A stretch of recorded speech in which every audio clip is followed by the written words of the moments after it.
સુરતમાં સ્થાનિક સ્વરાજ્યની ચૂંટણીમાં ધર્મના નામે ભાગલા પાડવાનો આક્ષેપ કરવામાં આવ્યો। મનપાના વોર્ડ નંબર 18ના એનસીપી ઉમેદવાર સામે વૈમનસ્ય ફેલાવવાનો આરોપ લાગ્યો છે। એનસીપી ઉમેદવાર નાસિર ખાન પઠાણ અને શરીફા શેખ સામે કોંગ્રેસના આક્ષેપ।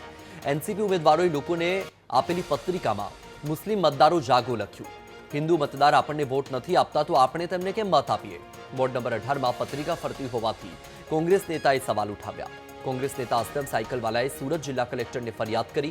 कलेक्टरे फरियादने आधारे चूंटणी अधिकारी ने तपासना आदेश आप्या। आ बंने उम्मीदवारे जो कोमवादी वलण एमां राख्युं छे, जे वात लोको सुधी पहोंचाडे छे ने अल्लाह नारे तकबीर अल्लाह अकबर लखेलुं छे। एक तो आ शहर कौमी एकता शांति भाईचारा माटे प्रख्यात छे वर्ल्ड में। आपणा शहरनी शांति एकता भाईचाराने खंडित करवानो एमनो प्रयास छे। एक बीजा समाज प्रत्ये वेरझेर और कौमी वैमनस्य ऊभो थाय ए लोकोनो प्रयास है, जे कोईपण संजोगमां साँखी लेवाय एम नथी અને આદર્શ આચાર સંહિતાનો સંપૂર્ણપણે સ્પષ્ટપણે ભંગ કરેલ છે।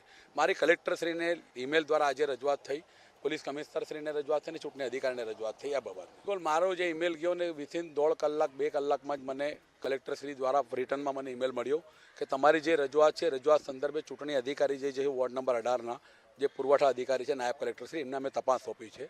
મારી એમાં એક જ માંગ છે કે આ કટ્ટર કોમવાદી વ્યક્તિત્વ ધરાવતા વ્યક્તિઓ કોઈપણ સંજોગોમાં શહેરની શાંતિ સલામતી માટે હિતકારી નથી।